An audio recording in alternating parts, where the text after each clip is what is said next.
முருகன கும்புற ஒவ்வொருத்தரும் கண்ண மூடி அவர நெனச்சு பார்க்கும்போது, ஒவ்வொருத்தருக்கு அவங்களுக்கு புடிச்ச மாதிரி ஒரு முகம் ஞாபகம் வரும். ஒரு சிலர் குழந்தை முருகன நெனச்சு பார்ப்பாங்க. ஒரு சில பேர் தனியா இருக்கிற முருகன நெனச்சு பார்ப்பாங்க.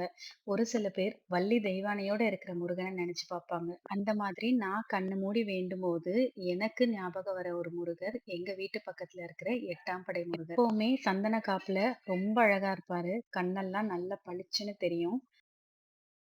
நீங்க கண்ண மூடி நினைக்கிறபோது, உங்க கண்ணுக்கு எந்த முருகர் தெரிவாருன்னு கண்டிப்பா கமெண்ட்ல சொல்லுங்க. சஷ்டி முதல் நாள்ல விளக்கேத்தி வீட்லயே காலையிலேயே சாமி கும்பிட்டுட்டேன். நெய்வேத்தியத்துக்கு பால் தான் வச்சிருந்தேன். ஒவ்வொரு நாளும் கோயில்ல பிரசாதம் குடுக்கறதுக்காக இன்னைக்கு பாதாம் பால் தான் ரெடி பண்ணியிருந்தேன். ரெடி மிக்ஸ் வாங்காம வீட்லயே பாதாம் பால் தான் ரெடி பண்ணியிருந்தேன். ஒரு 100 கிராம் பாதாம் எடுத்து 1 மணி நேரத்துக்கு முன்னாடியே சுடு தண்ணீல ஊற வச்சுட்டு, அத தோலும் உரிச்சுட்டு கொஞ்சமா அது கூட கேஷ்யூஸும் சேர்த்து ஊற வச்சுட்டேன். இத நல்லா பால் ஊத்தி நல்லா மிக்ஸில அரைச்சு வச்சுக்கோங்க. நான் 3 பாக்கெட் ஆவின் பால் தான் எடுத்திருக்கிறேன். அது கூட கொஞ்சமா தண்ணி சேர்த்து, பால் நல்லா பொங்குன உடனே இந்த அரைச்சு வச்சிருக்க மிக்ஸ இதுல ஆட் பண்ணிட்டு, சுகர் ஆட் பண்ணிட்டு, 1/2 மணி நேரத்துக்கு முன்னாடி தண்ணீல ஊற வச்ச குங்குமப்பூவும் இதோட ஆட் பண்ணிக்கிட்டேன். பால் நல்லா கொதிச்ச உடனே அத ஒரு பாத்திரத்துல மாத்திட்டு, கோயில்ல பிரசாதம் குடுக்க அத எடுத்துட்டு போயிட்டேன்.